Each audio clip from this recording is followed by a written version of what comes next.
तुमने बॉलीवुड के अंदर अभी तक गॉडजिला वर्सेस कैंग के लेवल का मूवी देखा है, जहाँ पर तुम्हारे दो फेवरेट हीरोज एक दूसरे के आमने सामने खड़ा होके एक दूसरे को ही पटक के पेलेगा। लेकिन मजा तब आएगा जब दोनों के बीच में से विलन कोई और ही निकलेगा। तो हाँ, स्पाई यूनिवर्स बच्चा बच्चा का सपना पूरा करने का अनाउंसमेंट कर दिया है। पठान वर्सेस टाइगर एंड बीच में से विलन निकलेगा एक्वामैन। एंड इसी अनाउंसमेंट के पीछे दो और बड़ा सवाल आता है कि टाइगर वर्सेस पठान के इस बड़े इवेंट के अंदर हमें क्या दीपिका और कैटरीना के बीच में एक कैट फाइट देखने को भी मिलेगा। एंड जब ये दो टाइटन्स आपस में भिड़ेंगे तब जीतेगा कौन, पठान या टाइगर, या फिर पठान और टाइगर?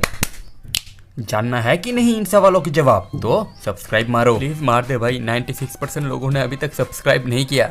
जिंदगी झमंडवा। तुमने गॉडजिला वर्सेस कैंग तो देखा ही होगा, जहाँ पर दो टाइटन्स आपस में भिड़ते हैं और बीच में से विलन कोई और ही निकलता है। एंड टाइगर वर्सेस पठान के इस बड़े इवेंट के अंदर ठीक ऐसा ही होने वाला है। तो सबसे पहले तो याद रखना कि ये स्पाई यूनिवर्स का मूवी है, तो इन दोनों के बीच में लॉन्डियो को लेके मारामारी तो नहीं हो सकता। एंड वैसे भी इन दोनों को अपने अपने जिंदगी का फल मिल ही चुका है। देन 110% श्योर है कि इन दोनों के बीच में जब एक भसर होगा तो किसी मिशन को लेके ही होगा, जहाँ पर ये दोनों टाइटन्स एक दूसरे को मारेंगे, पीटेंगे, लपटेंगे, झपटेंगे, सब कुछ करेंगे, लेकिन एंड में विलन कोई और ही निकलेगा। जैसे कि हर एक वर्सेस मूवी के अंदर होता है, लाइक सुपरमैन वर्सेस बैटमैन, जहाँ पर मेन विलन था लेक्स लूथर। एंड मार्वल के सिविल वॉर को कौन ही भूल सकता है, जहाँ पर मेन विलन था ज़ीमो। एंड ऐसे ही गॉडजिला वर्सेस कैंग के अंदर भी असली विलन था मेका गॉडजिला। एंड ऐसे ही पठान वर्सेस टाइगर के अंदर असली विलन होगा मोमो भाई साहब, माने जेसन मोमो। लेकिन तुम इस बात को दिल पे मत ले लेना कि स्पाई यूनिवर्स का थैनोस बनने के लिए जेसन मोमोआ रेडी है। उनके वहां से अभी तक कंफर्मेशन नहीं आया। और हाँ, तुमने सही सुना, थैनोस। स्पाई यूनिवर्स के थैनोस को इंट्रोड्यूस करने का इससे बड़ा इवेंट मुझे नहीं लगता कभी भी आएगा। जैसे कि मार्वल के अंदर इन्फिनिटी वॉर था, वैसे ही स्पाई यूनिवर्स का इन्फिनिटी वॉर बनाओ पठान वर्सेस टाइगर को। एंड वहाँ पर तुम सिर्फ जो भी थैनोस बनेगा उसका भूकाल दिखाओ। एंड उसके बाद बनाओ एंड गेम को, जहाँ पर पठान टाइगर कबीर के साथ साथ कोई और भी अगर स्पाई यूनिवर्स को ज्वाइन करता है तो फिर उसे भी लाओ। और अगर तुम पठान वर्सेस टाइगर के अंदर कैट फाइट की उम्मीद रख रहे हो तो मुझे नहीं लगता कि ऐसा कुछ होगा। हाँ, हो सकता है कि मूवी के अंदर दीपिका दिख जाए या फिर कैट दिख जाए, लेकिन दोनों को एक साथ देखना मुश्किल है। आई मीन डायरेक्टर पठान और टाइगर के ऊपर ज्यादा फोकस रखना पसंद करेंगे, वरना जहाँ पर पठान वर्सेस टाइगर जैसी भयंकर बैटल देखने को मिल रहा है, वहाँ पर एक कैट फाइट क्या ही चीज है। एंड इसी के साथ साथ शायद तुमने सुन ही लिया होगा कि जूनियर एनटीआर भी स्पाई यूनिवर्स के अंदर आने वाला है। वॉर 2 के अंदर हमें जूनियर एनटीआर वर्सेस ऋतिक देखने को मिलेगा, लेकिन किसी मिसअंडरस्टैंडिंग की वजह से, क्योंकि जूनियर एनटीआर को कभी भी किसी मूवी के अंदर एज ए विलन के रोल पे देखा नहीं गया है। एंड साउथ के लोग शायद ही उन्हें एज ए विलन के दौर पे देखना पसंद करेंगे। बाकी अगर तुम वॉर 2 के बारे में और ज्यादा इन्फॉर्मेशन चाहते हो तो ऊपर वीडियो फ्लैश हो रहा होगा, देख लो जाके। तो खत्म। और अगर तुम हनुमान मूवी के बारे में जानना चाहते हो कि मूवी का शूटिंग कहाँ तक कंप्लीट हुआ है, मूवी के बारे में क्या कुछ न्यूज आया है, तो मेरी इस वाली वीडियो को चेक कर सकते हो। तुम्हें सब इन्फॉर्मेशन मिल जाएगा इस वीडियो के अंदर। तो बस माल मसला खत्म। मिलता है